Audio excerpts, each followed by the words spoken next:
Hell no. John Fate. Are we still live? Field of 68 till I die. I'm sorry, man. I blacked out. Randolph Children. DJ Khaled, you not a big DJ Khaled guy? Hansbrough up and in. Goodman needs to be fired all the time. Josh Pastor. You're going to beat people, straight up. You know the deal. Drink responsibly tonight. I'll be drinking with you. Jarrell McNeil. From the bluest of the blue bloods to the smallest of the mid-majors. This is Field of 68 After Dark. Welcome. It is Monday night, and we had a couple big boy games tonight. Tyler Hansbrough joining me, Terrence Oglesby joining me, Field of 68 After Dark. I am Jeff Goodman, and of course, we got to have Tyler on when the Carolina Tar Heels roll again. And close game there. We got a close one right now between Kansas and Cincinnati. Tyler's boy, Wes Miller, trying to fight to get a win in Fog Allen. Certainly not going to get a call down the stretch. We've got Overreaction Monday, and these guys have no idea what I'm going to ask them.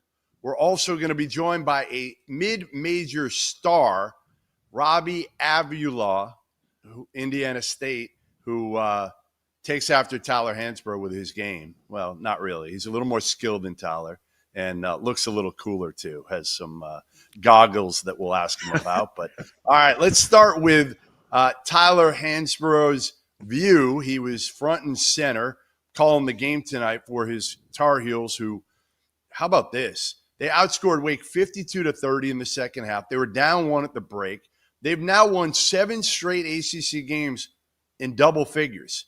First time since 92-93 they've done that. They've held all 7 opponents below 70 points. Their defense has been pretty damn good. Tyler, is this – you're watching this team all year now. Are you buying that this team now can make a run to the Final Four and maybe even win this whole thing if things go right? I do think they can make a deep tournament run. Now, would I say that they're an actual contender? You got to put them in that category. And I think right now when you look across the whole basketball landscape, I think UConn and Purdue and then everybody else. And I think UNC would fall in that, one of the top teams and everybody else. But also tonight was a huge effort. And I've always said that if we play defense, if UNC plays defense, it's going to dictate their success. How well they play defense from here on out is really going to determine how well they do. I mean, R.J. Davis is really playing well, and he was key, especially for the team in the second half. He got things going. We didn't even have a 3-point bucket in the first half. We kind of settled, and also we just came off a quick turnaround from Boston.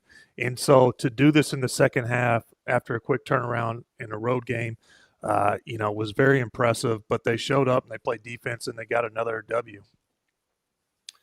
Wake had won, 11 of 13 coming in. As Tyler said, RJ has played like a All-American. He didn't break Tyler's record, Dean Dome record tonight. He had 36.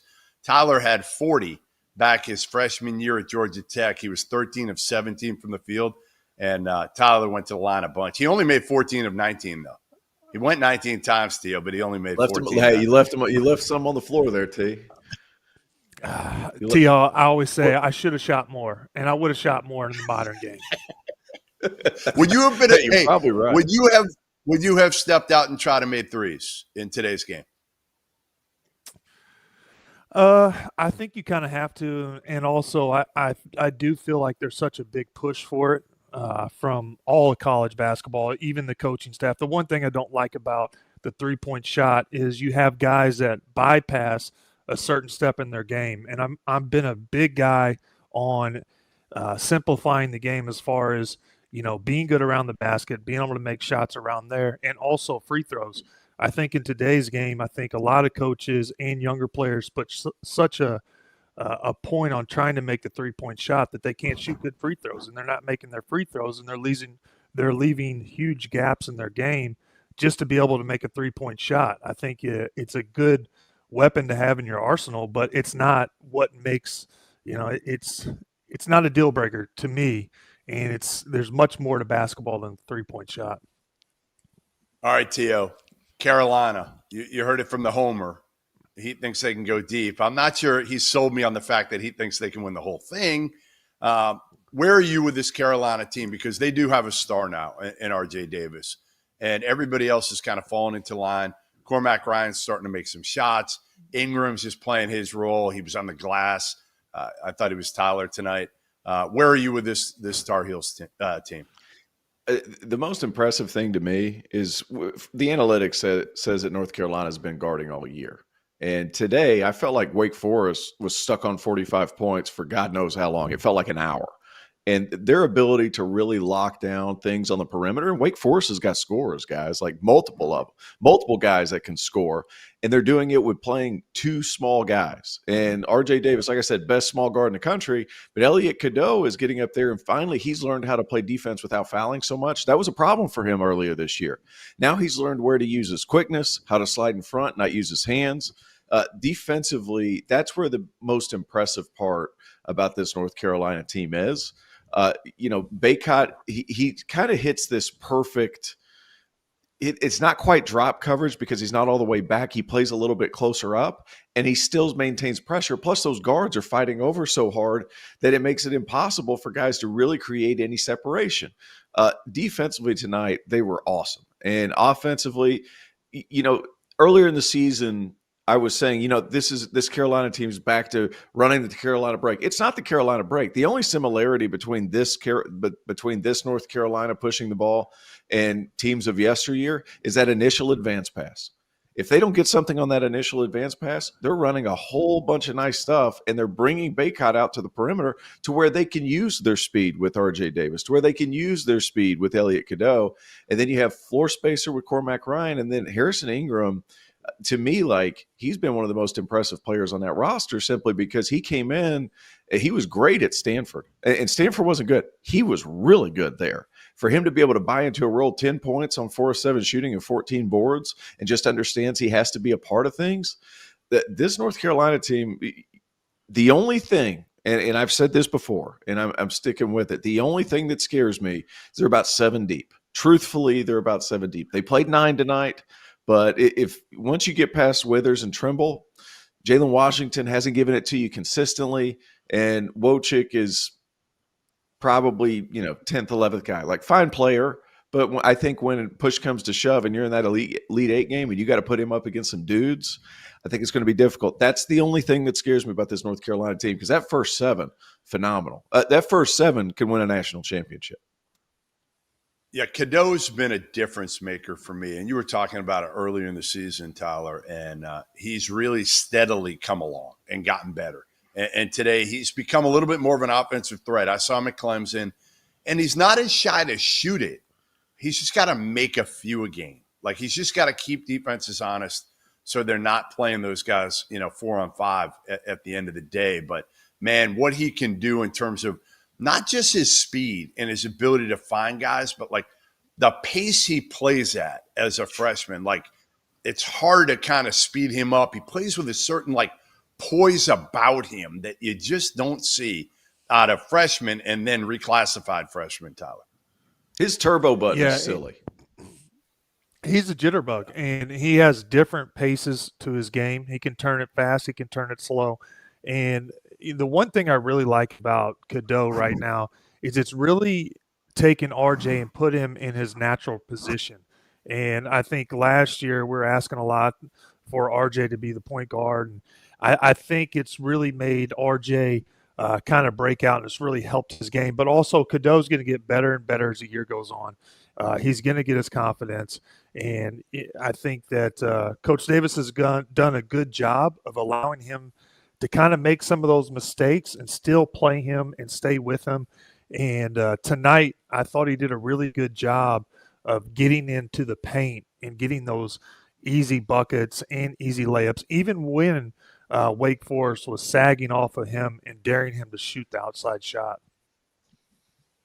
Tia, what's their biggest issue other than, again, depth? You said you're a little bit worried about depth in the NCAA tournament. You only need to really go 7, maybe 8 deep in the tournament unless you get into foul trouble. And they've got these 5 veterans that I think are on a little bit of a mission here, because we said they were all losers last year.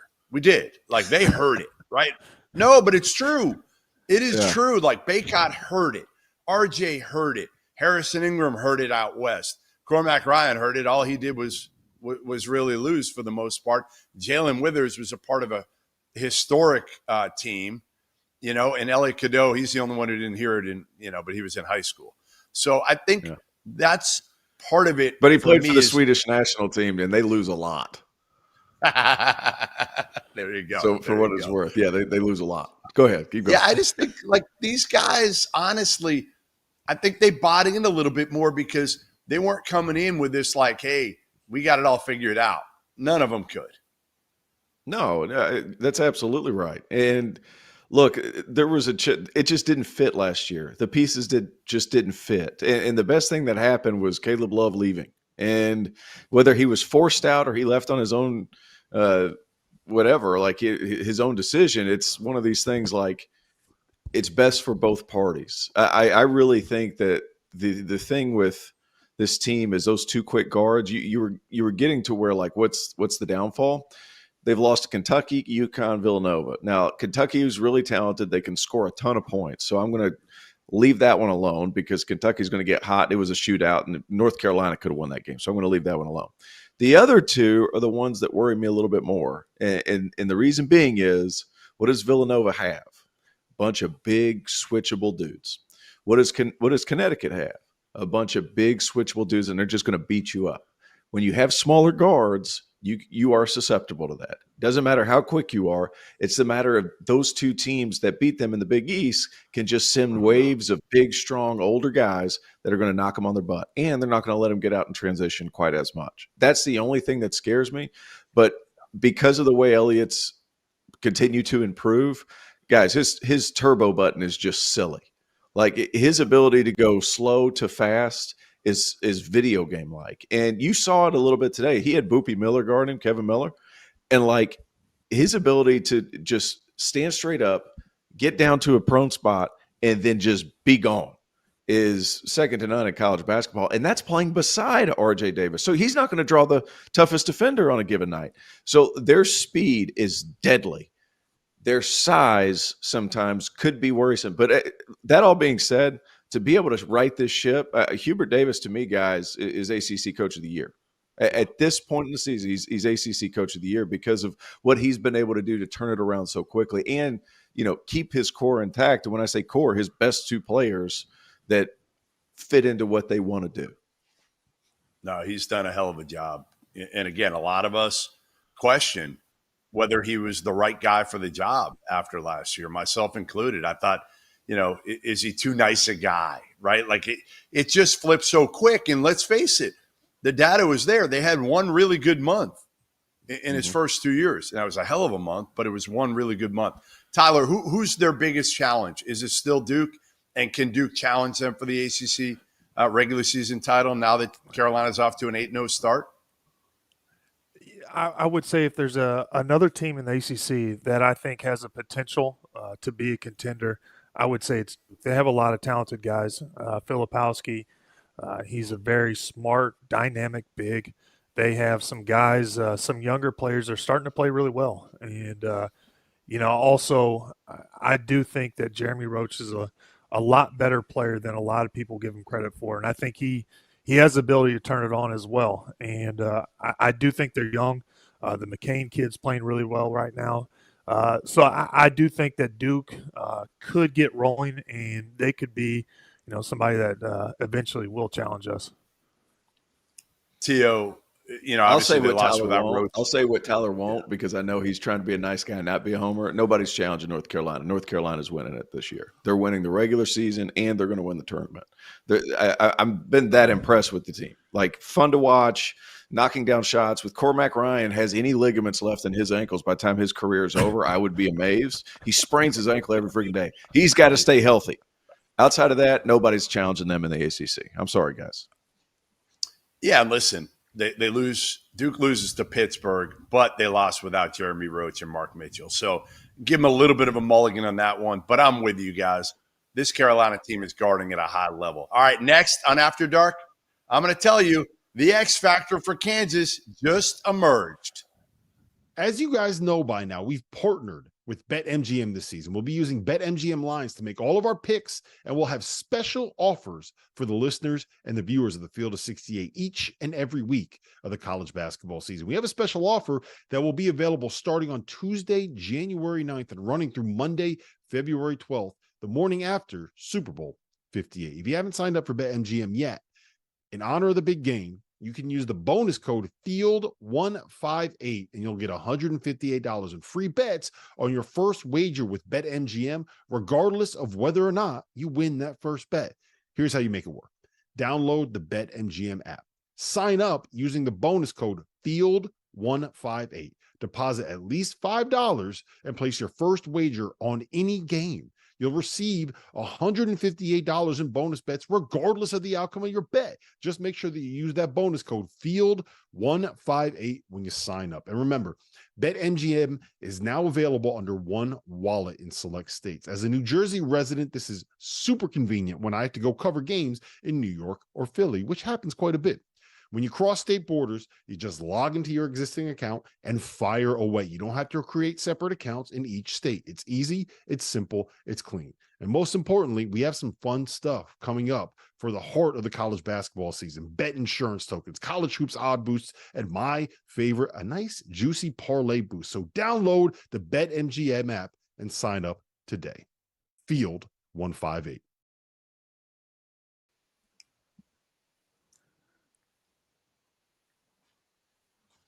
All right, welcome back. Field of 68 After Dark. I'm Jeff Goodman here with Tyler Hansbrough, Terrence Oglesby, and we are presented by BetMGM. You can hear us on Stadium. You can watch us on Stadium. You can hear us on SiriusXM. And Tyler, your boy Wes Miller's going down like so many do at Fog Allen. They're going to come up short, but with a valiant effort against now number 7 Kansas, a program that I pretty much eliminated from consideration of winning 6 straight games back in November.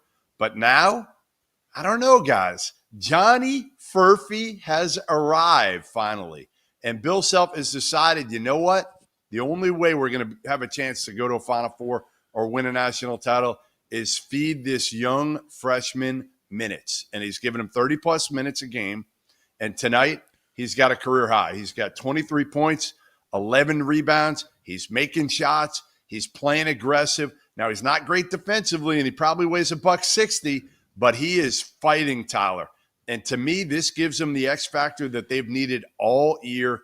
Another option, a fifth guy, a scorer, a shooter. What say you? Well, I think that the knock on Kansas is also their lack of outside shooting and their depth. So with Furphy coming through and, being an X factor and another guy, I've always believed in Kansas, and I do think they are a contender. And I know I didn't say that they're, UConn and Purdue. I put them and everybody else. I would say Kansas is in, the top category of everybody else as well. I do think they're top heavy. I believe in Hunter Dickinson. I think he's a great player. The Harris kid can really go, and McCullers playing unbelievable. Those guys are extremely talented, and I think they're top 4 players. They can play with anybody in the country. Now that they have some depth emerging, I think I've always believed. I haven't doubted them, but, yeah, it's going to help them. Well, now you can bring all Marco Jackson off the bench, T.O., Timberlake off the bench. You have a legitimate fifth guy, which you really haven't had all year offensively. I still think Kansas can win the league, but I'm skeptical they can win 6 straight still. They can get to the Final Four. It's Bill Self. Maybe they can win a national title if things broke right. Where are you with regards to Kansas right now? You know what? North Carolina's slim with only playing 7 guys, really. Kansas might be even tighter when it comes to the bench. But like we've been saying, that first 5 is really good. Kevin McCullough, R.J. Davis, we talked about him. He's an All-American if we vote today. Kevin McCullough's right there. Zach Edey, and then after those 2, I mean, people could argue about the rest. But I think those 3 are the surefire no-doubters. Here's the thing. If Furphy can be this guy, and he's not going to be this guy every game. He's not going to go 7 for 8 and have 20 points. His parents were there today. I'm happy for him.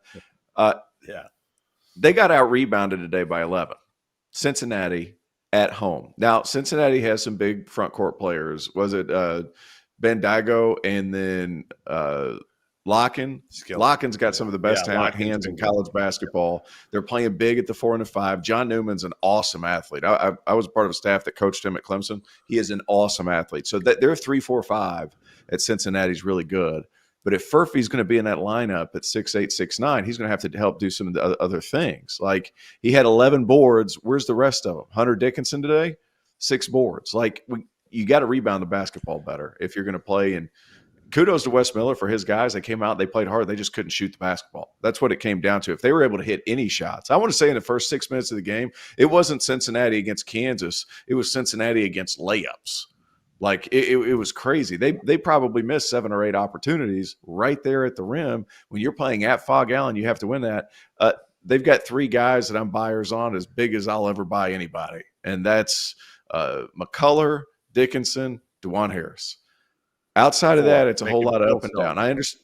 Yeah, Bill Self, obviously, but Bill Self, he can only play with the tools that he's given. Like if he only has 6 guys, like and was it? Like, I want to give Furphy some confidence, or is it El Marco's getting on my nerves? Like, which one was it? Like, they got good Furphy today. El Marco can't shoot. Like, he's given us nothing offensively. We're going to give some on the defensive end. But Furphy, I don't think they gave much tonight. Like, he had been a defensive liability. Because, he was today. He's just not strong enough.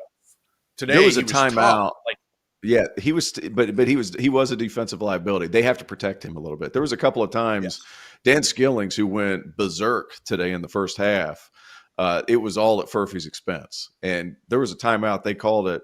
They rush over to the bench, and Bill Self, clear as day, goes, he cannot effing guard him. So get him out. Make sure you match up better. They're going to have to protect him, but where you can protect him is the fact that he's so big, and he can guard your 3rd, 4th, and 5th option. And if he's rebounding like he did today, that's obviously a good thing. Kudos to Wes. He had his guy play really well. I want to say that's the first time they've played in Fog Allen as a conference member. Like, big for them. Yeah. Big for them. They played well. I know Wes doesn't want to hear that shit, but, like, I thought they came in, they showed well. If they hit anything from the perimeter, like, they very close to winning that game. Yeah, I mean, they weren't going to win it with Fog Allen officials. We know that. But, the bottom line with Kansas still is they're at home. They're playing against a Cincinnati team that is solid. They're probably a fringe tournament team at the end of the day. And Kansas barely won this game in a bounce-back game. In a bounce-back game. Like, they should have blown them out. Like, most people figured after losing at West Virginia to a bad West Virginia team, but a team that hasn't done much this year. After losing, I thought Kansas would come out and they would kick the crap out of them, and they didn't. To me, that says a lot about this Kansas team. I just don't think their ceiling is that high. They got 2 points off the bench all night tonight. 2. Yep. Tyler, your boy Wes Miller and Cincy. Give them a little bit of a plug because they deserve it after tonight. I don't know if you saw the whole game because you were at that Carolina game, but, man, they are tough. He's done a good job. They don't have a star, but, they got a lot of good players.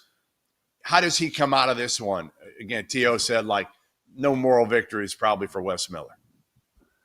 No, and you mentioned it. Fog's not the easiest place to play, arguably the toughest place in college. And you're not going to get the benefit of the doubt with the whistles. But I will say I do like how Cincy's developing, and I'm a big fan of Victor Locken. I think he's one of the better underrated bigs actually in college basketball. He can do a lot of different things. But also his lineup is very versatile. There's a lot of different guards he can put in. He can play a lot of different styles. I do like Cincy, and also you can make an argument that Cincy had a big win. I'm not sure if they – I want to say I'm not sure if they beat Baylor. It just came to mind, but they did lose to Texas and on a buzzer beater that could have gone the other way. You can make an argument that he might have walked on that. But, yeah, since he's one of these teams that's kind of went a little bit underrated, but they do fight every game, and they play extremely hard. And I like what Wes is doing, and I think I would agree with you. I think Cincy is a few good quality wins away from really being, off the fringe or bubble team. But at the end of the day, I do think they're, eventually will make the tournament. They beat BYU at BYU, so that was the good win you were talking about. Yeah, I wish it was Baylor. That sounded a lot better, but I'll take BYU too. Yeah, but BYU this year, from a metrics perspective, BYU's been phenomenal. So I would say like both of those teams, you'll take both of them, and winning at BYU in Provo is a different story. Like it's a tough team, Jeff. They're big, they're strong, they're physical. They don't have necessarily a star, but I think they have two guys that could develop into those pieces. Dan Skilling's 6'6", 6'7", so long, ability to create a little bit off the bounce. And Jizzle James, just for the fact of the matter, his name's Jizzle, fires me up. Throw that in there. They have two guys that might develop into go-to scorers.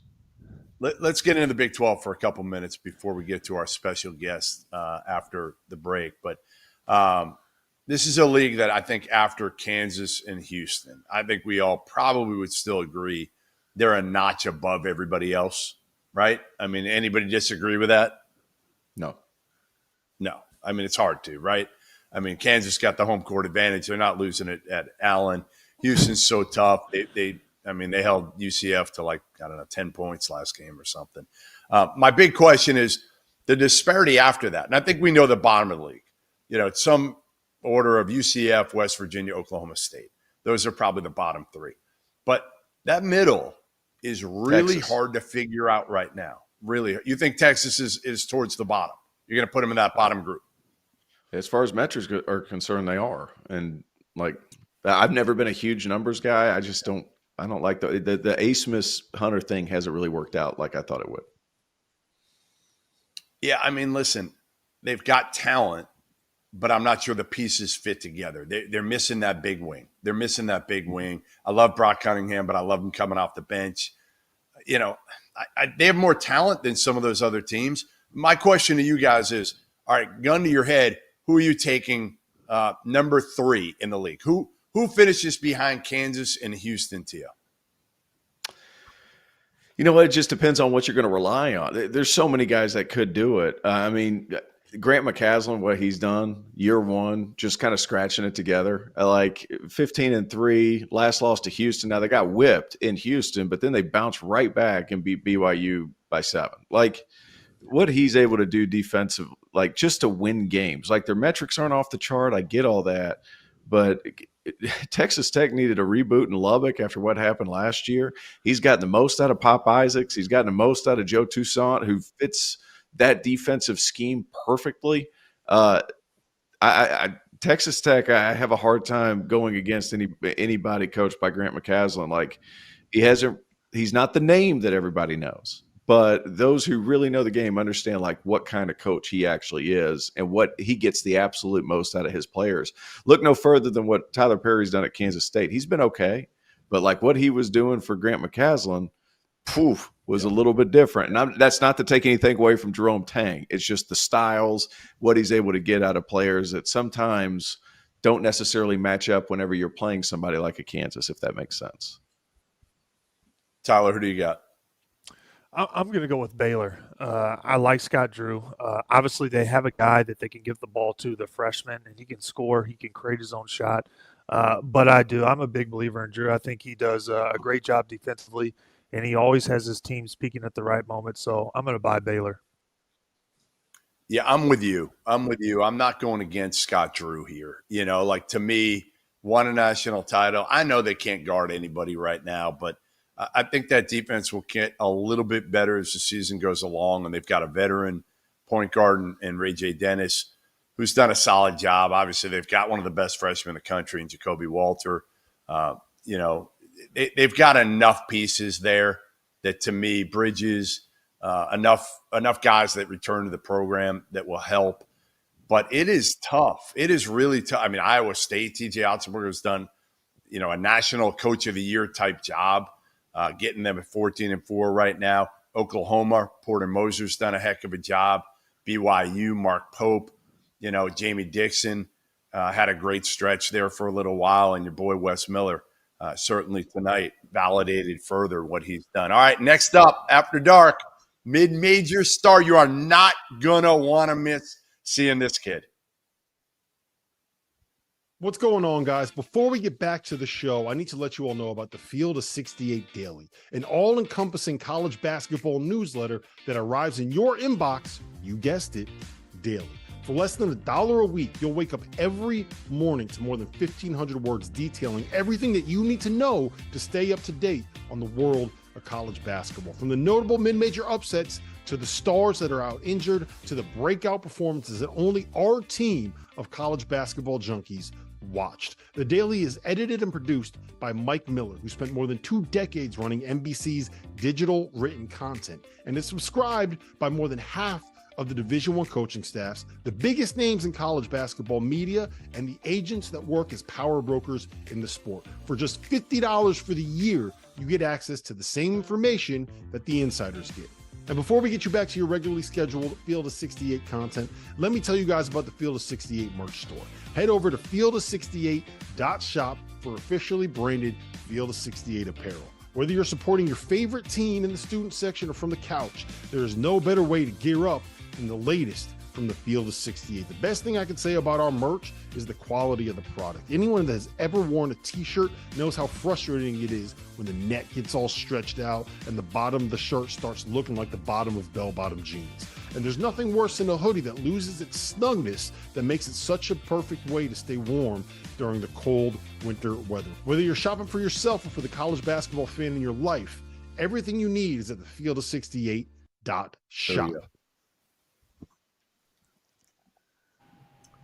All right, welcome back. Field of 68 After Dark. I'm Jeff Goodman, Tyler Hansbrough, Terrence Oglesby, and we're joined by Indiana State star Robbie Avila. And Robbie, I hope I pronounced your last name right. I know a lot of people have screwed it up, so I'm going to try to get it right. But how you doing over there?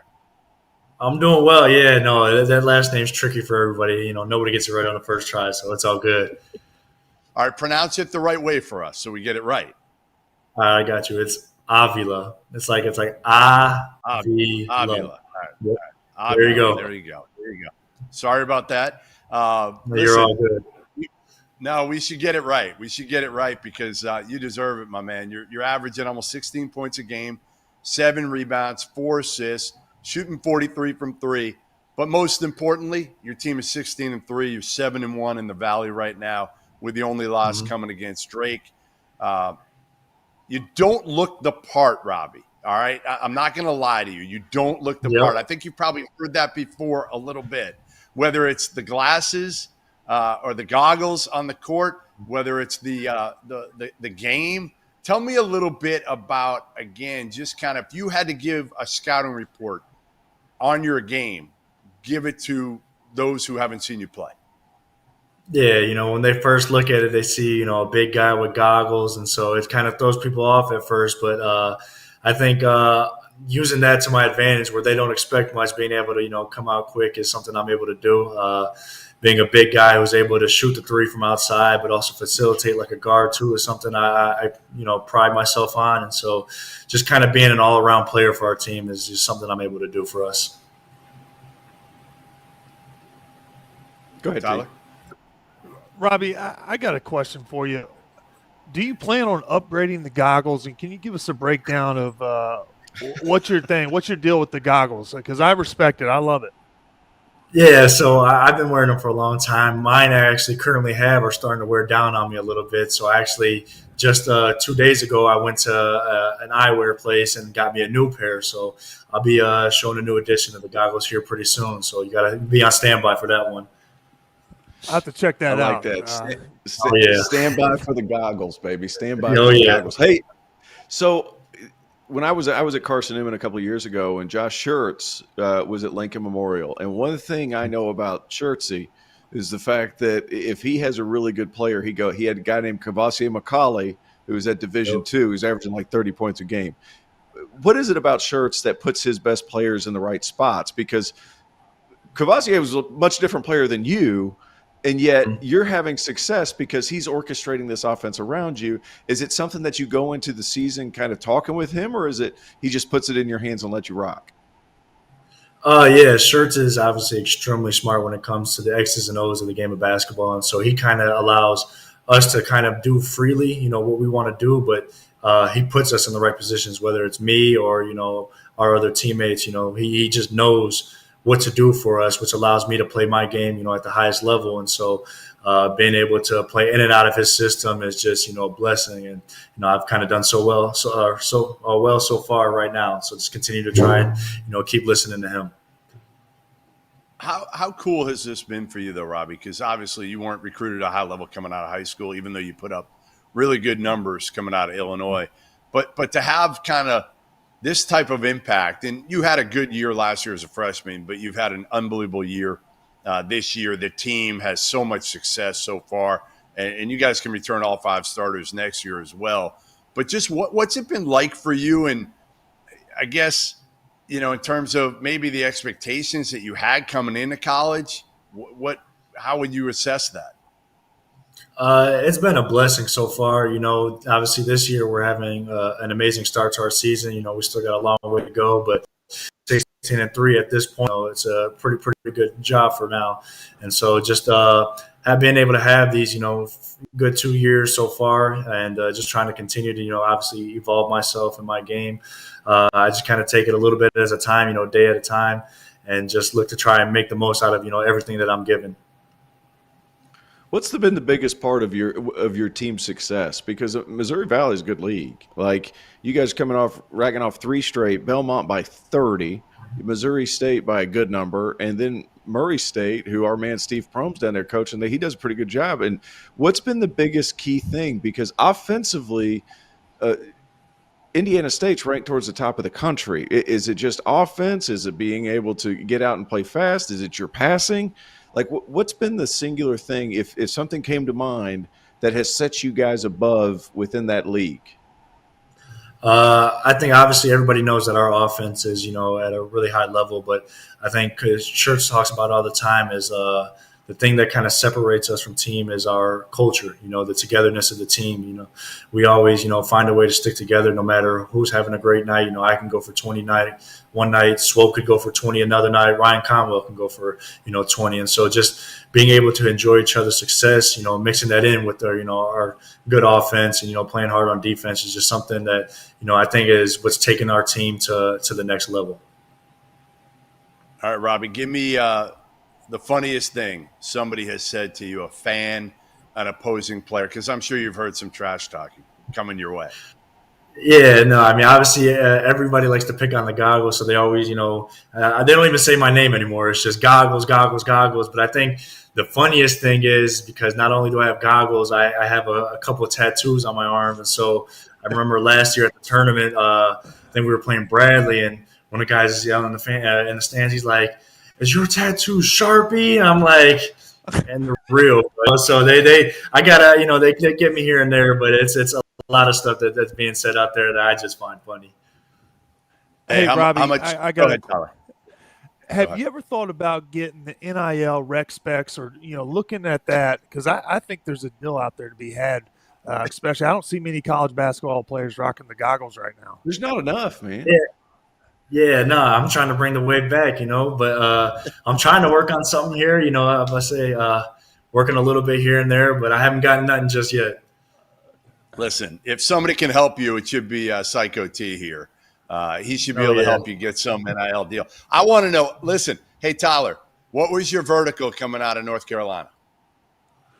Hey, Goodman, I think you'd be surprised, but, I wasn't I wasn't. It wouldn't. I don't know. I'm trying to say here. I had to work for everything. Listen, it's a compliment. What I'm trying to say here to Robbie is that, listen, you can be an unbelievable player and one of the great. And to me, I've said this and I'll say it over and over. The best college basketball player in the last 20 years is this guy, Robbie, and his vertical. Listen, it's not much higher than mine, and mine's terrible. All right, it's not that much higher. It's higher, but it ain't that much higher. So, hey, how do you like the college Jokic, the nickname? I've heard that a few times about you. I assume that's got to be cool. Yeah, that's awesome, man. I mean, obviously Jokic is, one of the best bigs in the league, one of the best players in the league. And so being compared to a guy like that is, incredible. I just try to kind of model my game after him a little bit and just, try to do as much as I can. All right, listen, thanks for staying up late with us. We really appreciate it. Hopefully you can get some sleep before class in the morning. But Robbie, really appreciate it. There you go. There you go. Good luck the rest of the way, and pleasure having you. And, again, you're fun to watch, my man. All righty. Thank you guys for having me. You have a good rest of your night. Have a good one, Robbie. Thank you. There he is, Indiana State star, Robbie Avila. Hopefully I got it right that time. Don't want to screw that up again. But, man, that kid is fun to watch, and terrific player, terrific story, all of it. Vaulted, guys, is an app that allows you to participate in daily cash prize pools without an entry fee. It's the place you can store your own predictions forever. By using the Vaulted Challenge feature, you can prove you're smarter than your friends. So go download that Vaulted app. It's spelled VLTED to challenge your friends, store your predictions, join daily cash prize pools without an entry fee. And my Vaulted Challenge tonight, to you guys, I'm taking the Sycamores to win the Missouri Valley. They lost to Drake in the first time around, but they get him again on February 3rd at home. So where are you at, T.O.? You taking Indiana State after seeing Robbie just now, or you going with Drake? It's going to be either them or Drake, I was about to say, but no, I'm taking them because of him.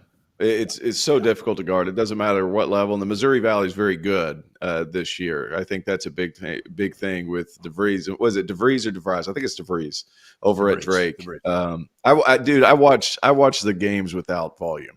I know people don't believe me when I say that. I really do. I watch games without volume. They're good. They run a lot of good stuff. But this young man that was just on our show, Avila, really talented, outside in. He's shooting 43% from three. College Jokic is a good comparison, actually. He doesn't jump all that high. And here's the crazy part. His AAU team, he played for Mean Streets Express. Mean Streets, a little bit different than what I remember when I was playing with Eric Gordon, Derrick Rose, Tim Flowers. Those dudes were different vibe with the latest Mean Streets team. But he's been good. He's been productive ever since he was in high school. He just, like you said, and it is what it is, he doesn't necessarily look the part. But he leans right into it. He leans right into it, which is a lot of what you really love about him. All right, we're going to start our Overreaction Monday right now. Right now, boys, and you guys have no idea what's coming. But the first one, Tyler, it's right up your alley. Zvonimir Ivisic made his debut Saturday. And the big 7'2" center and skilled center was unbelievable, especially in the first 5 minutes. He ended up scoring 13 points, but in the first 5 minutes, hit all four shots, had a couple blocks, had an unbelievable behind-the-back pass to Antonio Reeves for three. All right, so does Big Z, Tyler, make Kentucky a national title contender? The team that you have been ripping on all year until a couple weeks ago, are they now a national title contender with Big Z on the lineup? Big Z adds another dynamic. And are they a contender? Yes, they have the talent. What I don't like about Kentucky is they're extremely young, and Young hasn't won in the tournament as of lately. I like older teams, smarter players, but I will say that Z is a European, and they can do a lot of different things. They can pass the ball. They're very skilled, and he plays like an older veteran player. So I would say this is drastically going to help Kentucky. And, yes, it will increase their chances. Does it make them a contender? Yeah, I'd put them in that category, but also below Purdue and UConn. They're not in that category. They're in the everybody else. Yeah, remember, he missed the first 16 games, T.O., while the NCAA looked into his eligibility, which is absolutely ridiculous since everybody's getting paid as pay for play.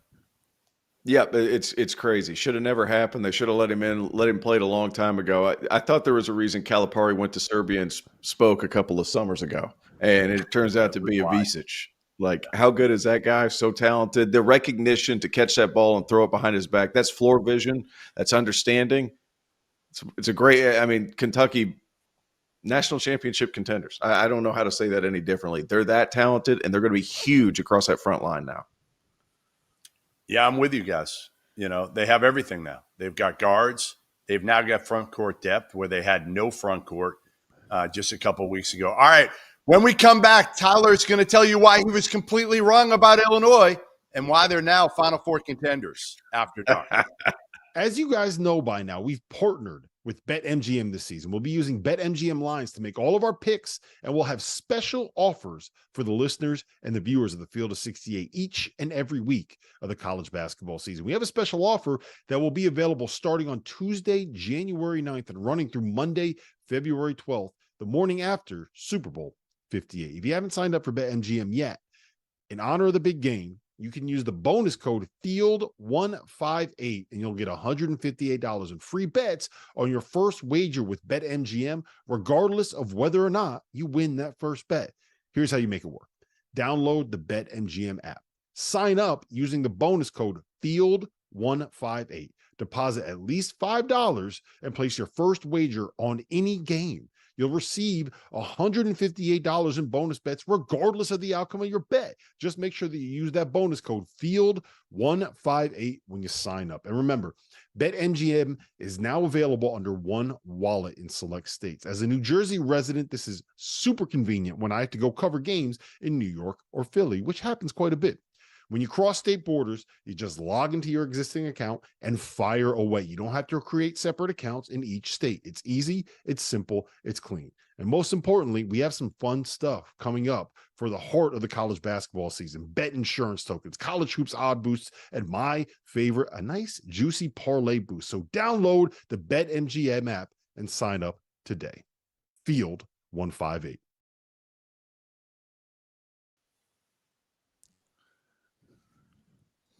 All right, welcome back. Field of 68 After Dark. I'm Jeff Goodman here with Tyler Hansbrough, Terrence Oglesby. We're presented by BetMGM. You can watch us on Stadium. You can listen to us on Sirius XM.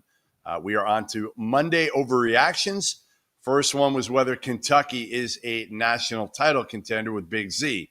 The next one, Tyler, is Illinois a Final Four contender now that Terrence Shannon Jr. is back in the lineup? No, they are not. And I will say, just like there's only one contender in the Big Ten, you could say Wisconsin's playing a lot better. They could do something, but that's Purdue. And Illinois, to me, I look at their schedule. What's their best win? Florida Atlantic, Michigan State? I don't know. Their strength of schedule hasn't been that tough. They play in the Big Ten. They don't see a lot of different styles. I do think all that stuff I said about Illinois, I said that thinking that Terrence Shannon wasn't going to be available for the rest of the year. Now, Illinois is a tournament team with Terrence Shannon. I just didn't think that they had the talent without him or the depth without him to really do something or make the tournament. Now, Hawkins is playing a lot better ever since I said that. And, I definitely think they're a tournament team. Am I sold on them making a deep tournament run? No, I don't. I don't like their style. So I'm a little bit higher than Tyler is, Tio. I'm a little bit higher on him now because I think Terrence Shannon's maybe the second best player in the country. I think he makes that type of difference, but I still worry about their point guard play. I know they've got a bunch of different guys who can kind of play bully ball and make plays, but I just feel like you can't go to a Final Four without a point guard, like a point guard at all. Like Ty Rodgers is just not a point guard to me, Tio. No, but here's the thing, like we say all that. So you can't go without a pure point guard. North Carolina went to the Final Four, I would say a couple of years ago, without arguably a pure point guard because R.J. Davis was the point guard on that team. But there's a big difference between being a pure point guard and bringing the ball up the floor. So, like, that would be my only caveat to that. I was going to say, yes, they are contenders to be Final Four contenders until everything that Tyler said, he freaking threw me off completely because then I went back and started looking at their record, and he's not wrong. There's not a lot of substance there.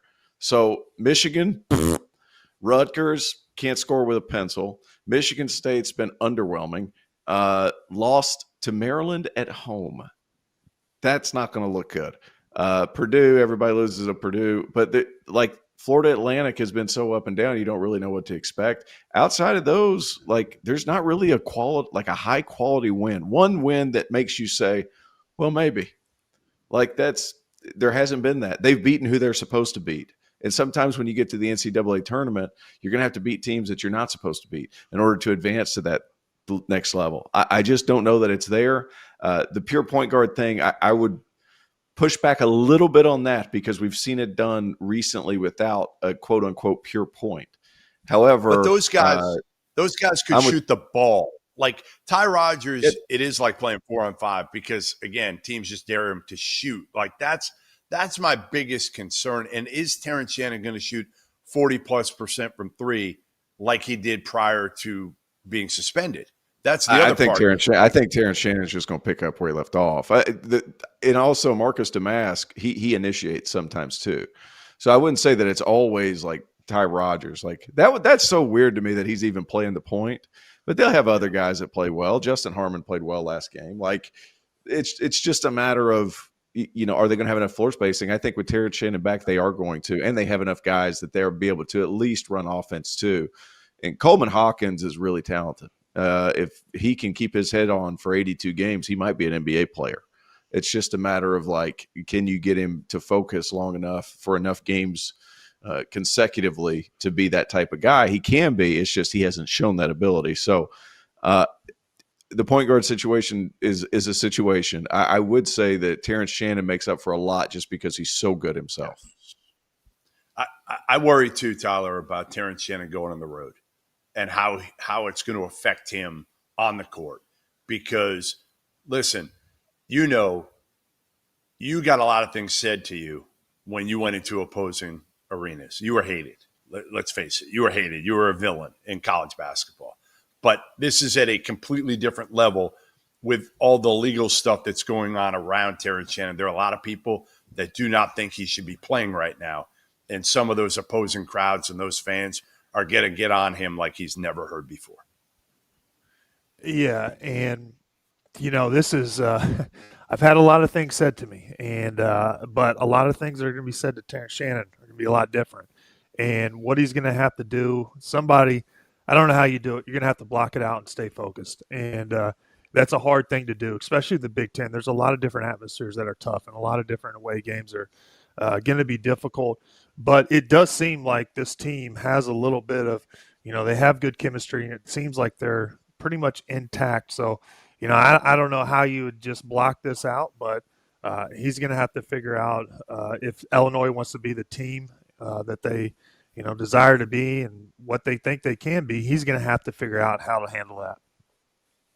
So the overreaction segment is literally built around you and for you, Tyler. The next one we have is Memphis won't make the NCAA tournament. Memphis was off to an unbelievable start, and now they lost 2 in a row. An embarrassing one that they lost at home to South Florida, in which they were up like 20. And then they come back and they lose at Tulane. Their wins aren't very impressive right now. Not a lot of substance to their resume. I mean, Michigan and Arkansas on a neutral court, that looked good, a month and a half ago. That Texas A&M looked great at the time. Now it looks okay. And Virginia at home. I mean, honestly, you're talking 3 of those teams probably aren't NCAA tournament teams as of today. Their Ken Pom is 51 right now. I know you're huge into the Ken Pom. I actually re-upped my membership this morning, just so you know. And I'll for Christmas, late Christmas gift, Tyler, I might get you a Ken Pom subscription, just so you have it. Well, I'm a big analytic guy. I like the numbers. I don't know what they mean or, how they calculate it. So that's a different story. But I will say Memphis can't afford in-conference losses if they want to get even a good bid or actually an at-large bid. And I will say that Penny had this team rolling early on, and you're just not going to have a good enough strength of schedule in their conference to be able to handle back-to-back losses and expect to have a good seed or put yourself in good position to make a tournament run. So they're going to have to likely win out and win their conference tournament. Yep. 2 weeks ago, like a week and a half ago, I was like, Penny Hardaway's National Coach of the Year. Buddy, how that can turn around and bite you in the butt. Hey, look, like Tulane at Tulane's a hard place to play, and they're funky. And what Ron Hunter does is it's tough to prepare for. I'm almost willing to let that one slide. South Florida was close. They're not completely out of it. It's the last 2 games they've lost by a combined 3 points. They do have to right the ship, and you do have to win some close games because I don't know how many bids the American Conference is going to have. It's just a matter of, are you going to be able to reel off enough? They have another tough one now too, like UAB at UAB. Andy Kennedy's got some players down there that can go for 40. Now, they don't always go for 40. Sometimes they go for 2. But, like, he's got some guys that are explosive. And that by and large is the American Conference. There's talent in that league. It's just not necessarily the most consistent talent. Now, Memphis, is more talented than everybody not named Florida Atlantic. So they should be able to make the tournament. I think they're making the tournament. I'm not going to be naive and say, no, they're done, NIT bound. No, they're going to make the tournament. I just want somebody to check on John Martin before he passes out and we never hear from him again because I know he's worried sick.